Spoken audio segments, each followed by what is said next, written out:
আসুন আজ আমরা এমন এক সফরের কথা জানি যে সফরের যাত্রী আমাদের প্রত্যেককেই হতে হবে। এটি এমন এক জগতের কাহিনী যা আমাদের এই পৃথিবীর ঠিক পরেই শুরু হয়, কিন্তু যা আমাদের চোখের আড়ালে। এটি হলো মৃত্যুর পরের জীবনের প্রথম ঘাঁটি, আখিরাতের প্রথম দরজা, কবরের জীবনের পূর্ণাঙ্গ কাহিনী। যখন কোনো মানুষের দুনিয়াতে বেঁচে থাকার সময় শেষ হয়ে যায়, তখন আল্লাহর হুকুমে মৃত্যুর ফেরেশতা হযরত আজরাইল আলাইহিস সালাম তার কাছে এসে হাজির হন।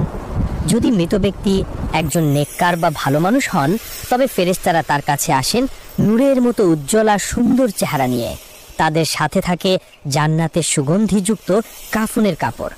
তারা সেই রূহকে অত্যন্ত নরম আর আদরের সাথে শরীর থেকে বের করে আনেন, ঠিক যেভাবে একটি ভেজা আটার ভিতর থেকে একটি চুল খুব সহজে বেরিয়ে আসে। এরপর সেই পবিত্র রূহকে জান্নাতের সুগন্ধি কাফনে জড়িয়ে নেওয়া হয়, যেখান থেকে মিশক আম্বরের চেয়েও উত্তম সুগন্ধ বের হতে থাকে। এরপর ফেরেশতারা সেই রূহকে নিয়ে আসমানের দিকে উঠতে থাকেন। তারা যখন কোনো আসমানের ফেরেশতাদের পাশ দিয়ে যান, তখন ফেরেশতারা জিজ্ঞেস করেন, এই পবিত্র রূহটি কার? উত্তরে রূহকে নিয়ে যাওয়া ফেরেশতারা দুনিয়াতে তার সবচেয়ে সুন্দর নামে তার পরিচয় দেন। এভাবেই এক এক করে 7টি আসমানের দরজা তার জন্য খুলে দেওয়া হয় এবং সবশেষে তার রূহকে ইল্লিন নামক এক সম্মানিত জায়গায় রেখে দেওয়া হয়। কিন্তু মৃত ব্যক্তি যদি একজন বদকার বা পাপী মানুষ হয়, তবে ফেরেশতারা তার কাছে আসেন ভয়ঙ্কর এবং কালো চেহারা নিয়ে। তাদের সাথে থাকে জাহান্নামের দুর্গন্ধময় চট। তারা সেই পাপী রূহকে অত্যন্ত কষ্ট দিয়ে টেনে হিচড়ে শরীর থেকে বের করে আনেন, ঠিক যেভাবে একটি জীবন্ত ছাগলের চামড়া টেনে বের করা হয়। একবার ভেবে দেখেছেন কি ভয়ানক দৃশ্য? জীবন্ত ছাগলের শরীর থেকে চামড়া যখন টানা হয় কি রকম যন্ত্রণা হবে? ঠিক সেইভাবে ওই পাপীদের রূহ বের করা হবে। এতে শরীরের শিরা উপশিরাগুলো ছিঁড়ে যায়।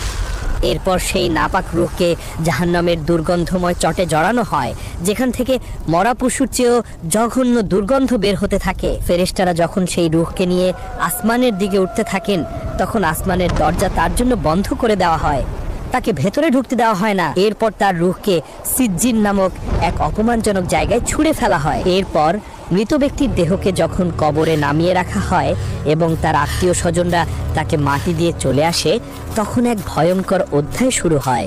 মৃত ব্যক্তি কবরে শুয়ে থেকেও তার আপনজনদের পায়ের আওয়াজ শুনতে পায়।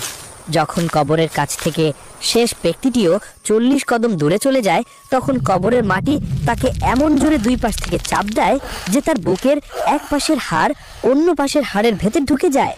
এই চাপ থেকে কেউই রক্ষা পাবে না, সে যত বড় নেককারী হোক না কেন। এরপর শুরু হয় সেই আসল পরীক্ষা। কবরে সেই ভয়ঙ্কর মাটির চাপের পর হঠাৎ করে কবরের মাটি দুভাগ হয়ে যায় এবং আগমন ঘটে দুই ভয়ঙ্কর ফেরেশতার। তাদের নাম মুনকার এবং নাকির। হাদিসের বর্ণনা অনুযায়ী তাদের দেখতে অত্যন্ত ভয়ঙ্কর।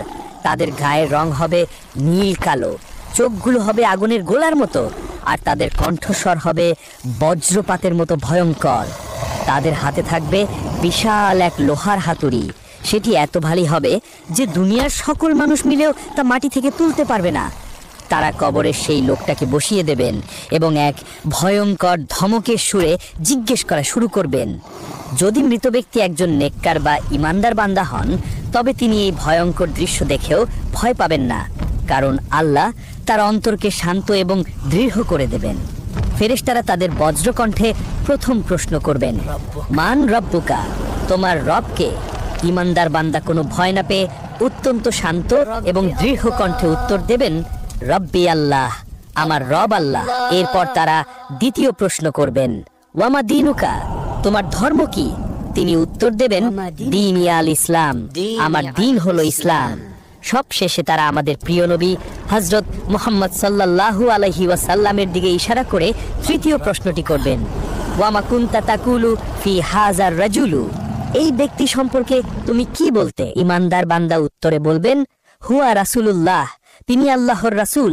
ফেরেশতারা আবার জিজ্ঞেস করবে, তুমি কিভাবে জানলে? সে উত্তরে বলবে, আমি আল্লাহর কিতাব পড়েছি, তার উপর ঈমান এনেছি এবং তাকে সত্য বলে জেনেছি।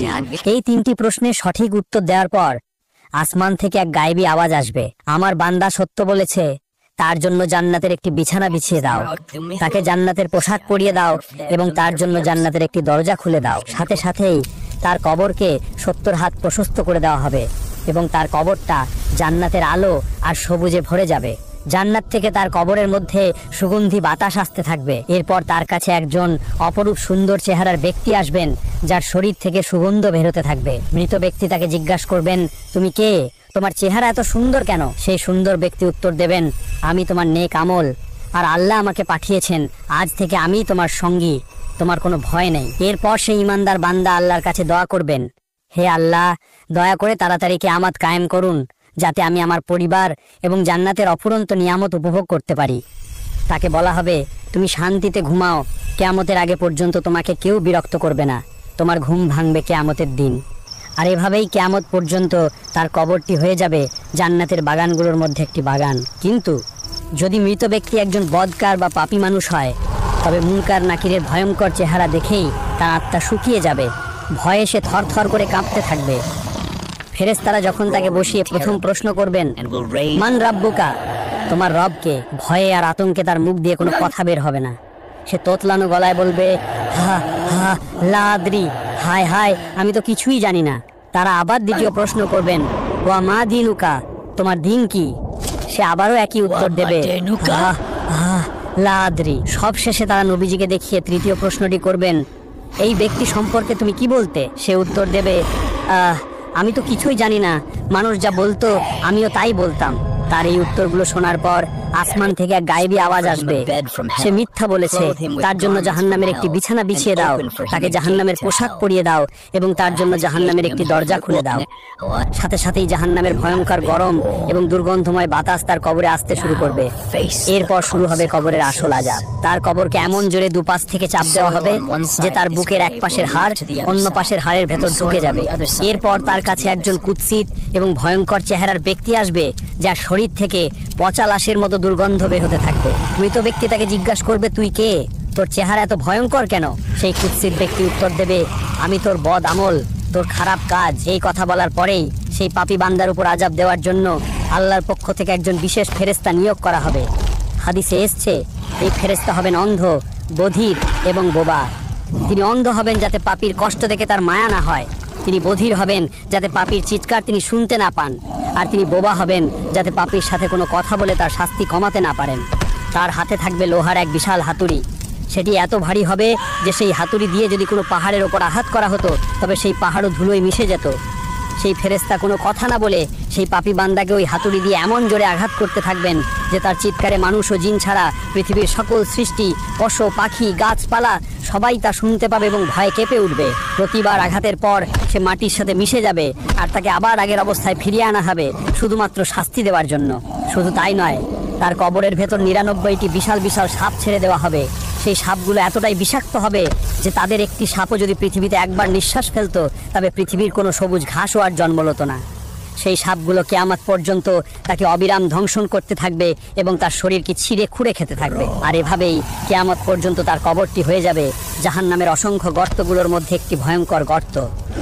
এভাবেই মৃত্যুর পর কবরের জগতে মানুষ তাদের দুনিয়ার জীবনের প্রথম ফলাফল পেতে শুরু করবে। কারোর জন্য কবর হবে জান্নাতের বাগান, আর কারোর জন্য হবে জাহান্নামের গর্ত। কিন্তু কবরের এই শাস্তি বা শান্তি শেষ নয়। এরপর আসবে সেই মহাদিবস কিয়ামত, এবং তারপর হাসরের মাঠ, মিজান ও পুলসিরাতের পরীক্ষা।